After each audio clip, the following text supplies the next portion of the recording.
want to say I didn't get the tech for saying anything, all right? So I don't know any push-ups. I got the tech because I was out on the floor, and I was out on the floor because I wanted to stop the fast break, which is great. So we stopped the fast break. So it wasn't because I said something or anything, because my mom is going to ask me when I get home.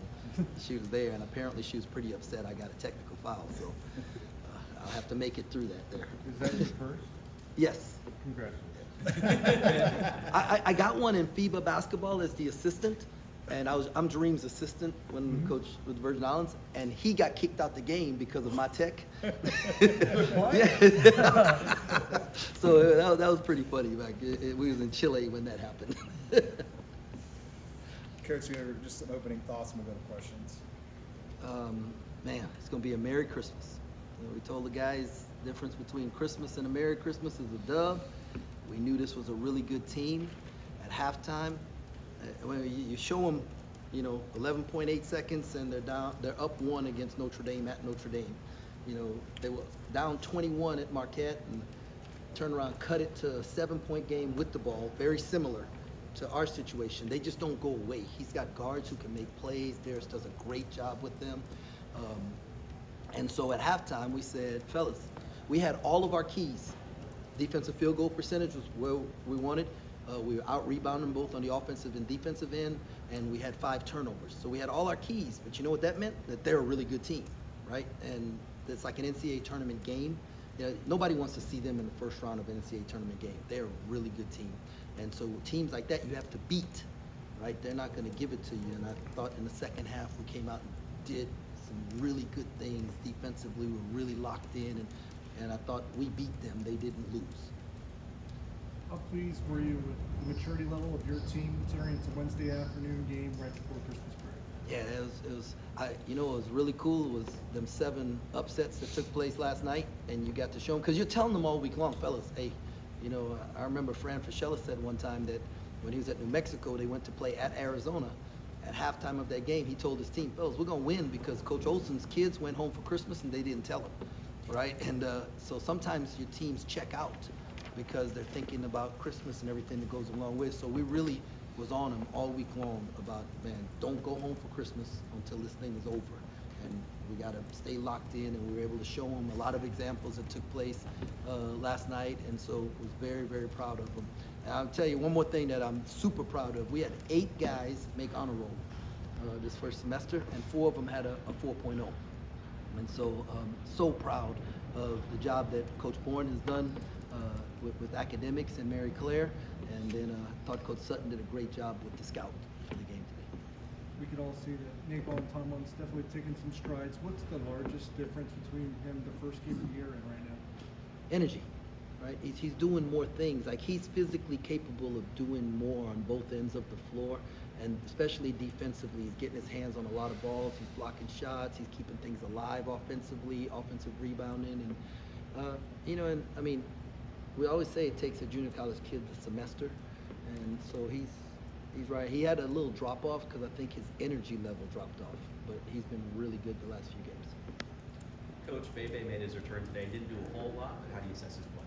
Oh, he's good. He was good at practice last few days. I didn't think it was fair. He could have played against Nebraska physically, but I didn't think it was fair to put him in that situation first game back.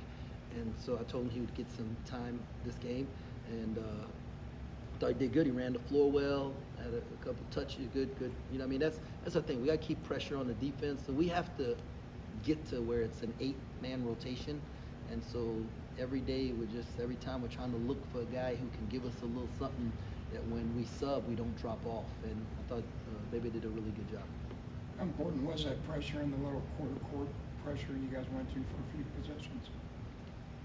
It was good. I just was trying to speed them up. They were really like just controlling the pace of the game and was very comfortable, and we needed to get them out of kilts a little bit. And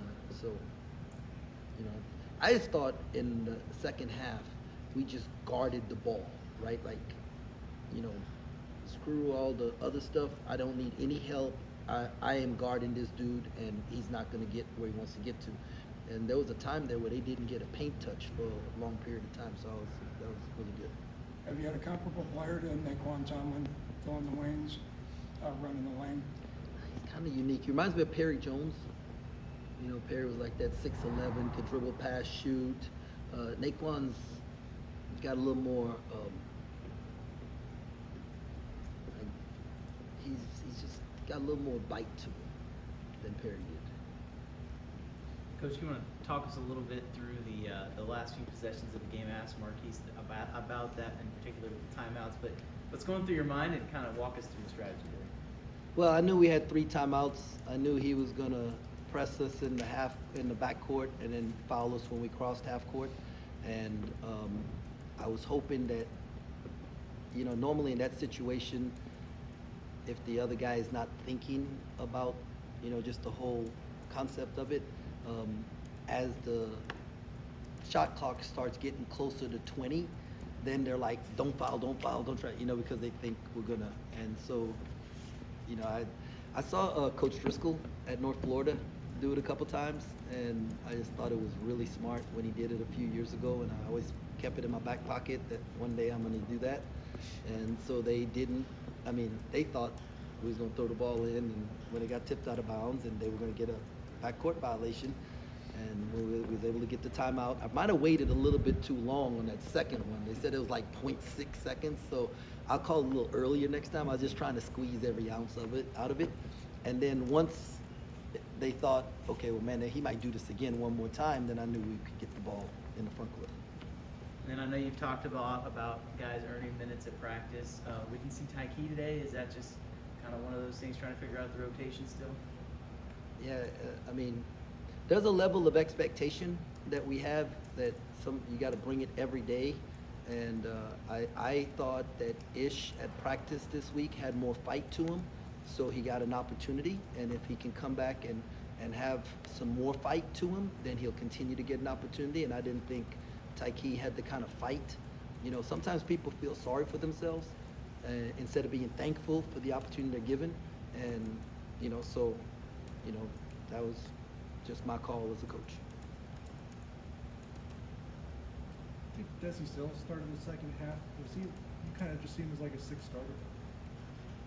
Yeah, I don't think he started the second half. He didn't start the second half. Dez is a 6 starter. Dez is a starter. That's what he is, right? And Cam hasn't done anything to lose the starting position. Naquan hasn't done anything to lose the starting position. You know, I mean, if you could start 6 guys, I would start 6 guys. My goal is not to like have somebody be excited about hearing their name called and stuff. I want the dude on the floor at the end of the game when it's winning time, and he's going to be on the floor at the end of the game when it's winning time. I was very proud of him for stepping up and drilling those threes. He was a little hesitant early in the game, which you know, but you know, he saw one go in, and I think when he shoots the right shots, he's going to be a good shooter for us.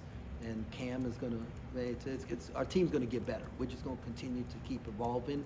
And like I said, we need 2 more dudes who will step up and be that guy that we can count on.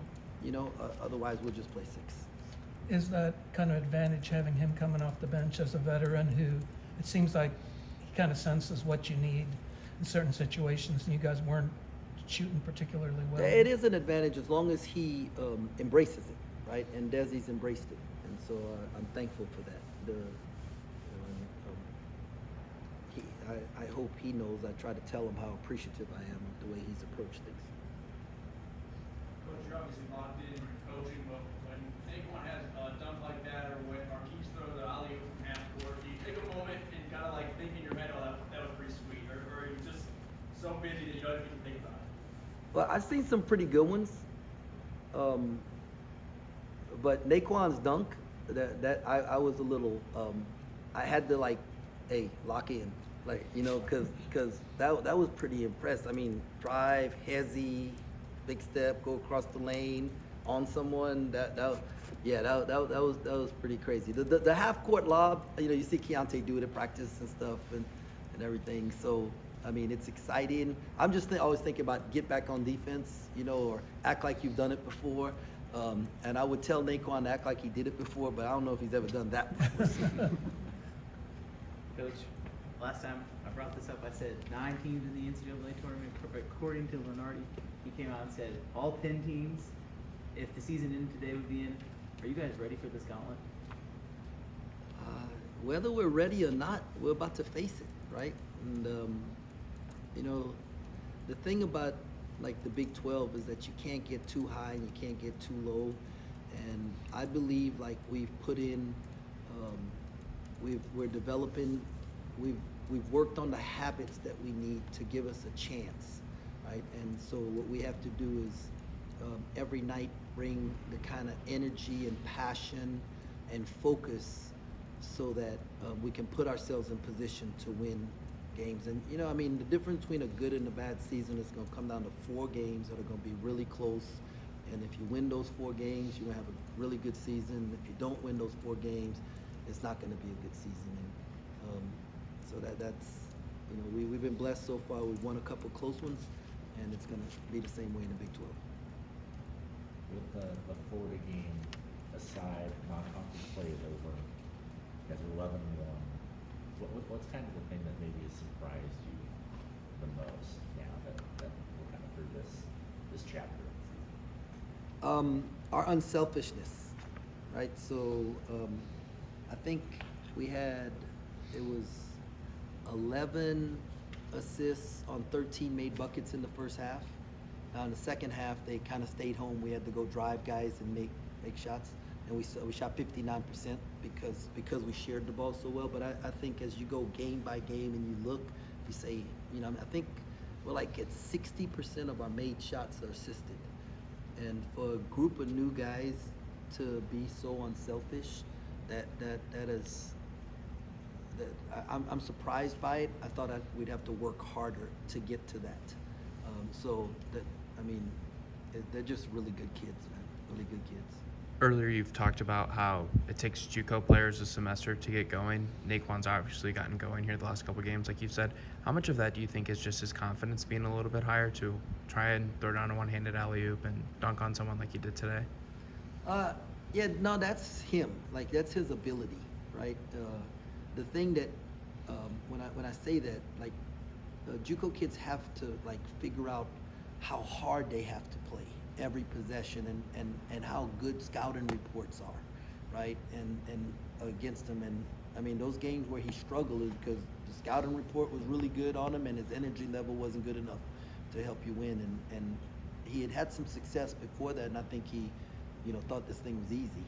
And so now I just have to make sure he doesn't think this thing is easy going into the Big 12, because the guys I think is it still seven of the top 15 defenses in the Big 12 or something like that. We're gonna face some grown men, and so it's gonna be a grind. Yes, sir.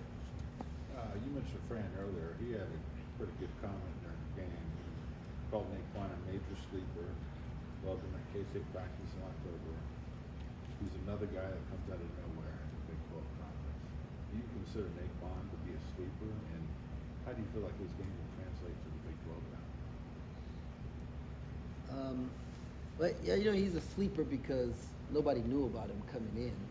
I think the conference, the coaches are going to be aware of his talent level, and I think there's going to be an adjustment period for him and just for all of us, right? We're going to, you know, man, I can tell him how much more physical it is. I can tell him how much more the refs are going to let us play and all those things. But until you go through it, you know, you just don't get it, right? So that's what's going to happen. It's going to be adjustment for all of us.